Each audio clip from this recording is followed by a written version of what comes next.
ജീവിതത്തിൽ നമുക്കൊരു രോഗം ഡയഗ്നോസ് ചെയ്യുന്നൊരു നിമിഷം ഉണ്ടല്ലോ, നാം ഏറ്റവും തളർന്നു പോകാൻ സാധ്യതയുള്ളൊരു നിമിഷമാണ്. നമ്മുടെയൊക്കെ ജീവിതത്തിൽ അതുപോലെ അനുഭവങ്ങളുണ്ടാവും. വല്ലാത്തൊരു മുഹൂർത്തമാണതല്ലേ. കാരണം ജീവിതത്തിൽ നമുക്കൊരു ശാരീരിക പ്രശ്നങ്ങളും ഇല്ലാതെ അങ്ങനെ പോകണമെന്ന് ആഗ്രഹിക്കുന്നവരാണ് നമ്മൾ. എപ്പോഴും നമ്മുടെ പ്രാർത്ഥനകളിൽ നമ്മൾ ചോദിക്കുന്ന ഒരേ ഒരു ചോദ്യമാണ്, ആരോഗ്യത്തോടുള്ള ആയുസ് നൽകണേന്ന്. അതിനു മുമ്പിലായിരിക്കും നമ്മളിലേക്ക് ഒരു അനാരോഗ്യം വരുന്നത്. പലപ്പോഴും ഈ അനാരോഗ്യം സൃഷ്ടിക്കുന്നത് നമുക്കൊരു അസുഖം ഡയഗ്നോസ് ചെയ്യുമ്പോൾ അല്ല, അസുഖം ഉണ്ട് എന്ന് പറയുമ്പോൾ അല്ല. ആ അസുഖമുണ്ട് എന്ന് പറയുമ്പം നമ്മളിൽ ചോർന്നു പോകുന്ന മാനസിക കരുത്തുണ്ടല്ലോ, ആ കരുത്ത് ചോർന്നു പോകുമ്പോഴാണ്. എത്ര വലിയ കരുത്ത് നൽകുന്നവരാണെങ്കിലും, എത്ര ധൈര്യം നൽകുന്നവരാണെങ്കിലും ആ കരുത്ത് പലപ്പോഴായിട്ട് നമുക്ക് ചോർന്നു പോകും. ഒന്ന് ആലോചിച്ച് നോക്കുക. നമുക്ക് എന്തെങ്കിലും ഒരു അസുഖമുണ്ട് എന്ന് കണ്ടെത്തിയൊരു നിമിഷം, എന്തെങ്കിലും ആയിക്കോട്ടെ, ചിലപ്പോൾ പ്രമേഹം ഉണ്ട് എന്നായിരിക്കാം, പ്രഷർ ഉണ്ട് എന്നായിരിക്കാം, ചിലപ്പോൾ കൊളസ്ട്രോൾ ഉണ്ട് എന്നായിരിക്കാം, ചിലപ്പോൾ കണ്ണിന് എന്തെങ്കിലും പ്രശ്നങ്ങളുണ്ട് എന്നായിരിക്കാം, ചിലപ്പോൾ ക്യാൻസർ ഉണ്ട് എന്നായിരിക്കാം.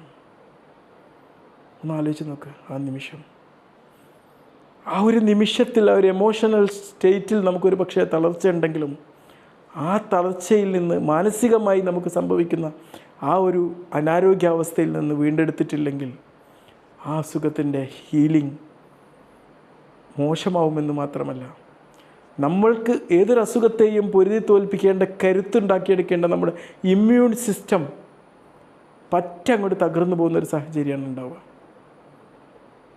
പറ്റയാണ് ഉണ്ടാവുക. ഇത്തരം അസുഖങ്ങൾ ഡയഗ്നോസ് ചെയ്യുന്ന സമയത്തൊക്കെ ഒരുപക്ഷെ ഒരു ഡോക്ടറുടെ വാക്കുകളിൽ നിന്നും പ്രവൃത്തികളിൽ നിന്ന് പോലും ആ സൂക്ഷ്മത കൈവരിക്കേണ്ടതുണ്ട്. ചിലപ്പോൾ ഒരു മെഡിക്കൽ ഡോക്ടർക്ക് പോലും ചിലപ്പോൾ നമുക്കൊരു മെഡിക്കൽ വേർഡിലൂടെ ഈ കാര്യത്തെ കൊണ്ട് പറയുമ്പം ഈ പെർസീവ് ചെയ്യുന്ന വ്യക്തി അത് ആക്സെപ്റ്റ് ചെയ്യുന്നത് മറ്റൊരു രൂപത്തിലായിരിക്കും. ഒരു ഡോക്ടർക്ക് നിസ്സാരമെന്ന് തോന്നുന്ന പലതും കേൾക്കുന്ന പേഷ്യൻറ്റിന് അത് വല്ലാത്ത സ്റ്റേറ്റ് ആയിരിക്കും. പലപ്പോഴും നമ്മളൊക്കെ പറഞ്ഞു പോകാറുണ്ട് അങ്ങനെ. പ്രത്യേകിച്ച് കുറച്ചുകൂടി എക്സ്പീരിയൻസ് ഒക്കെ കൂടുന്ന സമയത്ത്, എടാ കുറച്ച് പ്രഷർ ഉണ്ടല്ലോടാ എന്നായിരിക്കും നമ്മൾ പറയാം. അപ്പോഴും നമ്മൾ പറഞ്ഞു പോകും, പ്രഷർ ഉണ്ടല്ലോടാ ഒന്ന് ശ്രദ്ധിക്കാൻ കേട്ടോ എന്ന് പറയുമ്പോഴേക്ക് അവർ ജീവിതശൈലി, പിന്നെ അവർക്ക് ജീവിതത്തിൻ്റെ എല്ലാം നഷ്ടപ്പെട്ടൊരു പ്രതീതി ഉണ്ടാകുകയും പിന്നെ അവർ പ്രഷറുള്ള രോഗിയായിട്ട് മാറുകയും ചെയ്യും എന്നുള്ളതാണ്. കാരണം ഇപ്പം ഞാൻ ഈ പ്രഷർ ഉണ്ടല്ലോടാ എന്ന് പറയുന്ന വാക്ക് വളരെ സൗഹൃദത്തോടെയും സന്തോഷത്തോടെയും ചിരിച്ചുകൊണ്ടുമായിരിക്കും പറയുന്നത്. ഈ കേൾക്കുന്ന വ്യക്തിയിലേക്ക്, എനിക്ക് പ്രഷറുണ്ട്, എൻ്റെ ജീവിതത്തിൽ ഞാൻ ഇപ്പോൾ പ്രായമുള്ള ആളായി, എനിക്ക് വയസ്സായി, എനിക്ക് പ്രഷർ വന്നു, പിന്നെ അതിനനുസരിച്ചുള്ള ഹോർമോൺ ചേഞ്ചുകൾ ഉണ്ടാവുകയും ആ പ്രഷർ കൂടുന്ന സാഹചര്യമാണ് ഉണ്ടാവുക. പലപ്പോഴും ഞാനൊക്കെ പലരോടും സൂക്ഷിക്കാൻ ശ്രമിക്കാറുണ്ടെങ്കിലും എനിക്കൊക്കെ പറ്റാറുണ്ട്. ഏതൊരു പ്രൊഫഷണലിനും ഇത് പറ്റാറുണ്ട്, ഈ ഒരു അബദ്ധം. എന്നാൽ പറയാതിരിക്കാനും പറ്റില്ലല്ലോ, ചിരിച്ചുകൊണ്ട് പറയണം. ഞാൻ പലപ്പോഴും പ്രഷറൊക്കെ ഫസ്റ്റ് ഡിറ്റക്റ്റ് ചെയ്യുന്ന വ്യക്തിയോട് നമ്മൾ പറയും, മരുന്നൊന്നും ഇപ്പോൾ കഴിക്കേണ്ട കാര്യമല്ല, ഇനി മരുന്ന് കഴിച്ചാലും നിനക്ക് വലിയ കാര്യമൊന്നുമില്ല എന്നല്ല, മരുന്ന് കഴിച്ചുകൊണ്ട് നിനക്ക് കുറയാൻ കുറച്ച് ബുദ്ധിമുട്ടായിരിക്കും. കാരണം എന്തുകൊണ്ടാണ്? നിനക്ക് ഈ പ്രശ്നങ്ങൾ ഉണ്ടാക്കി തന്നത് നിൻ്റെ ജീവിതശൈലിയാണ്. ആ ജീവിതശൈലിയിൽ ഒരു മാറ്റത്തിന് തയ്യാറാവാതെ നിൻ്റെ പ്രഷർ കുറയാൻ സാധ്യത കുറവാണ്. ഇനി മരുന്ന് കഴിച്ചാലും കുറവാണ്. റെസിസ്റ്റൻ്റ് ഹൈപ്പർ ടെൻഷൻ ഉണ്ടാക്കും. അപ്പോൾ എന്ത് ചെയ്യുക? നീ കുറച്ച് വ്യായാമങ്ങൾ ചെയ്യും, ഭക്ഷണത്തിലൊക്കെ ഒന്ന് കൺട്രോൾ ചെയ്യും, നന്നായിട്ട് ഉറങ്ങ്, മാനസിക സമ്മർദ്ദങ്ങളൊക്കെ ലഘൂകരിക്കാനുള്ള വഴികൾ, മൈൻഡ്ഫുൾനെസ് എക്സസൈസുകൾ, അങ്ങനത്തെ ഒക്കെ കുറച്ചൊക്കെ പറഞ്ഞു കൊടുത്തിട്ട് ഇതൊക്കെ ഒന്ന് ചെയ്തിട്ട് നീ വന്നു BP ഒന്നുകൂടി നോക്ക്. എന്നിട്ട് കുറയുന്നില്ലെങ്കിൽ നമുക്ക് നോക്കാം, ഗുളിക അയച്ച് നോക്കാം. ഇനി ഗുളിക എഴുതി തന്നാലും ഞാൻ ഈ പറഞ്ഞ മാറ്റങ്ങളും ഇതും ചെയ്യാതെ നിനക്ക് മുന്നോട്ട് പോകാൻ പറ്റില്ല, ഒന്നുകിൽ നീ ജീവിതകാലം മുഴുവനും ഗുളിക കഴിക്കേണ്ടി വരും. ഇതൊക്കെ പറഞ്ഞു കൊടുക്കുമ്പോഴും നമ്മൾ ആശ്വാസത്തിൻ്റെ അങ്ങേ തലത്തേക്ക് പോകുമ്പോഴും ഈ വ്യക്തി എനിക്ക് പ്രഷർ ഉണ്ടല്ലോ എന്നുള്ള ടെൻഷൻ അവരിൽ അപ്പോൾ പിടിച്ച് തൂങ്ങിയിട്ടുണ്ടാവും. മനസ്സിലായില്ലേ? മരണം എന്ന് പറയുന്നതല്ല ഇവിടെ ലോകത്തെ ഏറ്റവും വലിയൊരു പ്രശ്നം. ഇന്നലെ 11 പേർ ഒരു ക്രിക്കറ്റ് മാച്ച് എൻ്റെ ആഘോഷത്തെ വേളയിൽ മരിച്ചു. അവർക്ക് എന്തെങ്കിലും അസുഖം ഉണ്ടായിട്ടാണോ മരിച്ചത്? അത് ആ നിമിഷത്തിൽ സംഭവിച്ചു പോയതാണ്. ഏതോ ഒരു നിമിഷത്തിൽ നമുക്കും ആ മരണം സംഭവിക്കും. ടെൻഷൻ അടിച്ചു നിന്നിട്ട് ഒരു കാര്യമില്ല. മരണത്തോട് വരല്ലേ എന്ന് പറഞ്ഞാലും മരണം അതനുസരിക്കില്ല. അതെൻ്റെ വഴിക്ക് നടന്നുകൊണ്ടിരിക്കും. അത് ആരോഗ്യമുള്ള സ്ഥിതിയിലായിരിക്കാം, ചിലപ്പോൾ എന്തെങ്കിലും അനാരോഗ്യത്തിൻ്റെ ഫലമായിട്ടായിരിക്കാം, ചിലപ്പോൾ ആക്സിഡൻറ്റുകളായിട്ടായിരിക്കാം. അതൊരു നിമിഷം എന്താ സംഭവിച്ചുകൊണ്ടിരിക്കും.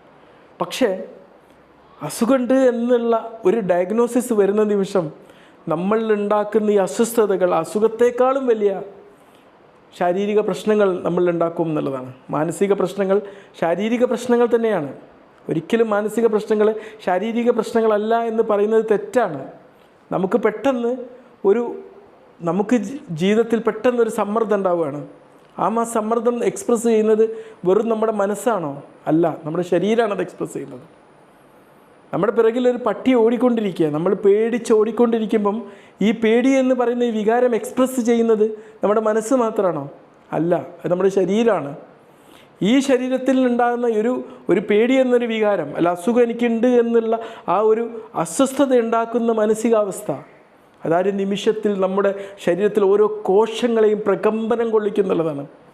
ഒരു വൈബ്രേഷനായി, ഒരു നെഗറ്റീവ് എനർജിയായി നമ്മുടെ ശരീരത്തിൽ ഓരോ കോശങ്ങളിലേക്കും അത് പരിവർത്തനം ചെയ്യുമ്പം, അത് ഹോർമോൺ ചേഞ്ചസ് ആയിട്ട് അല്ലെങ്കിൽ നമ്മുടെ ശരീരത്തിൽ ഒരു കെമിക്കൽ റിയാക്ഷനായിട്ട് പരിവർത്തനം ചെയ്യുമ്പം നമ്മുടെ ഇമ്മ്യൂൺ സിസ്റ്റം തൊട്ട് മറ്റെല്ലാ സിസ്റ്റത്തിനെയും അത് കാര്യക്ഷമമായി പിടിച്ച് കുലുക്കിയിട്ട് നമ്മളെ ആരോഗ്യാവസ്ഥ വീണ്ടും വീണ്ടും വീണ്ടും ഒരു നെഗറ്റീവ് സ്പൈറൽ പോലെ താഴോട്ട് കൊണ്ടുപോകുന്നുള്ളതാണ്.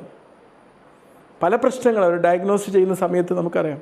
ഇപ്പോൾ ഒരു ജോലി ചെയ്യുന്ന ആളാണെങ്കിൽ നമ്മൾ പറയാം, എനിക്ക് രോഗിയായി, ഇനി എൻ്റെ ജോലിയിൽ എന്തൊക്കെയാണ് സംഭവിക്കുക, ജോലിയിൽ എനിക്ക് ഭീഷണി ഉണ്ടാവുമോ എന്നുള്ള ആശങ്ക നിറഞ്ഞ ചോദ്യങ്ങൾ. എൻ്റെ കുടുംബത്തെ ഇനി ആര് നോക്കും, ഞാൻ രോഗിയായല്ലോ, ഇനി എന്ത് നോക്കും, ഇനി എന്താണ് സംഭവിക്കാൻ പോകുന്നത്, എൻ്റെ സാമ്പത്തിക സ്രോതസ്സുകൾ കണ്ടെത്താൻ ഞാൻ ഇനി എന്ത് ചെയ്യും, ഇതുപോലുള്ള ഒരുപാട് ചിന്തകൾ തലയിൽ ഉദിക്കുമ്പം ഏതൊരു അസുഖം ഡയഗ്നോസ് ചെയ്യുമ്പോഴും എന്തായിരിക്കും സംഭവിക്കുക? ആ മനുഷ്യൻ്റെ വീണ്ടും വീണ്ടും വീണ്ടും ഒരുപാട് ക്രൈസിസുകൾ. ഈ ക്രൈസിസ് ഒരു മനുഷ്യൻ്റെ മനസ്സിൽ മാത്രം ഉണ്ടാകുന്ന ക്രൈസിസ് അല്ല, മനുഷ്യൻ്റെ മനസ്സിൽ മാത്രം ഉണ്ടാകുന്ന, അവൻ്റെ ചിന്തകളിൽ മാത്രം ഉണ്ടാകുന്ന ഒരു ക്രൈസിസ് ആണെന്ന് ചിന്തിക്കുന്നതാണ് നമ്മുടെ മിസ്റ്റേക്ക്. അത് നമ്മുടെ ശരീരത്തിലുണ്ടാകുന്ന ക്രൈസിസാണ്.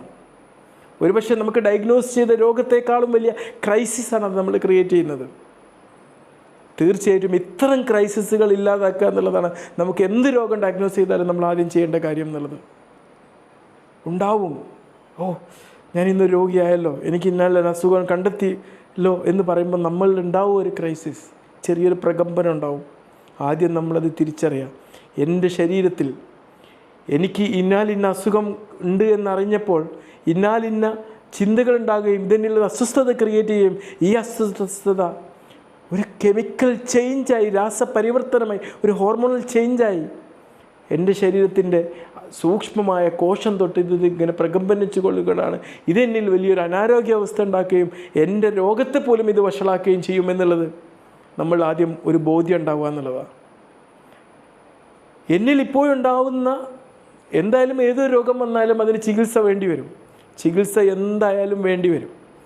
ആ ചികിത്സയ്ക്ക് വേണ്ടി ഇപ്പോൾ നമ്മുടെ ടൈം, നമ്മുടെ എനർജി ഡെഡിക്കേറ്റ് ചെയ്ത് സന്തോഷത്തോടെ ആ ചികിത്സയ്ക്ക് വേണ്ടിയിട്ട് ഒരു ഡോക്ടർ മുന്നോട്ട് വെക്കുന്ന നിർദ്ദേശങ്ങൾ പാലിച്ചുകൊണ്ട് മുന്നോട്ട് പോവുക എന്നുള്ളതാണ് നമ്മൾ എടുക്കേണ്ട സെക്കൻഡ് ഡിസിഷൻ എന്നുള്ളത്. ഒരിക്കലും ഫസ്റ്റ് ഡിസിഷൻ നമ്മളിത് അസ്വസ്ഥമാക്കാൻ വേണ്ടിയിട്ട്, എൻ്റെ മനസ്സിനെ അസ്വസ്ഥമാക്കാൻ വേണ്ടി എനിക്ക് കണ്ടെത്തിയ ഈ രോഗത്തെ ഞാൻ അനുവദിക്കില്ല എന്നുള്ള തീരുമാനമാണ്.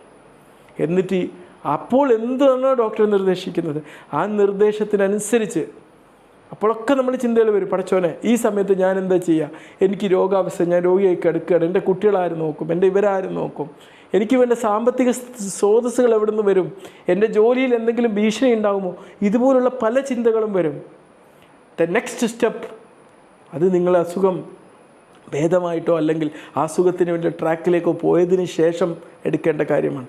ഈ നിമിഷത്തിൽ നിങ്ങൾക്ക് വേണ്ടത് നിങ്ങൾക്ക് ഡയഗ്നോസ് ചെയ്ത ഈ അസുഖത്തെ പൊരുതി തോൽപ്പിക്കാനുള്ള കരുത്തുറ്റുള്ള ഒരു മാനസികാവസ്ഥയും ഡോക്ടർമാർ നിർദ്ദേശിക്കുന്നതിനനുസരിച്ചുള്ള ആ ആക്ഷൻസ് എടുക്കലുകളും, മെഡിസിൻസ് എടുക്കലാണെങ്കിൽ മെഡിസിൻ എടുക്കൽ, സർജറി ആണെങ്കിൽ സർജറി, അതിന് വേണ്ടിയിട്ടുള്ള തീരുമാനത്തിനുള്ള കരുത്തുണ്ടാക്കിയെടുക്കുകയാണെന്നുള്ളതാണ്. ആ ഒരു കരുത്ത് നിങ്ങൾക്ക് വരണമെങ്കിൽ നിങ്ങളുടെ മനസ്സ് ഹാപ്പി ആവണം. നിങ്ങളെ ഹാപ്പിനെസ് അപഹരിക്കാൻ നിങ്ങൾക്ക് ഡയഗ്നോസ് ചെയ്ത ഒരു രോഗത്തിനും പറ്റൂല. നിങ്ങളെ സന്തോഷാവസ്ഥ അപഹരിക്കാൻ ഒന്നിനും പറ്റൂല. പുറത്ത് ഒരു സാഹചര്യത്തിന് സന്തോഷാവസ്ഥ അപഹരിക്കാൻ പറ്റൂല. റൊണ്ട ബെർണിൻ്റെ ഒരു പുസ്തകമുണ്ട്, പാൻക്രിയാസ് ക്യാൻസർ. അന്ന് പാൻക്രിയാസ് ക്യാൻസർ ചികിത്സിച്ച് ഭേദമാക്കാൻ ബുദ്ധിമുട്ടുള്ള കാലമാണ്. ഇന്ന് പാൻക്രിയാസ് ക്യാൻസറൊക്കെ ഭേദമായ എത്രയോ ആൾക്കാരെ നമുക്ക് കാണാൻ പറ്റും. ആ ഒരു സമയത്ത് അദ്ദേഹത്തിൻ്റെ മരണം വിധിക്കപ്പെടുകയാണ്. റൊണ്ട ബെർൺ എന്നല്ല കേട്ടോ പേര്, ഒരു പ്രൊഫസറാണ്, പേര് മറന്നുപോയി. ഞാൻ വായിച്ചതാണ് ആ പുസ്തകം.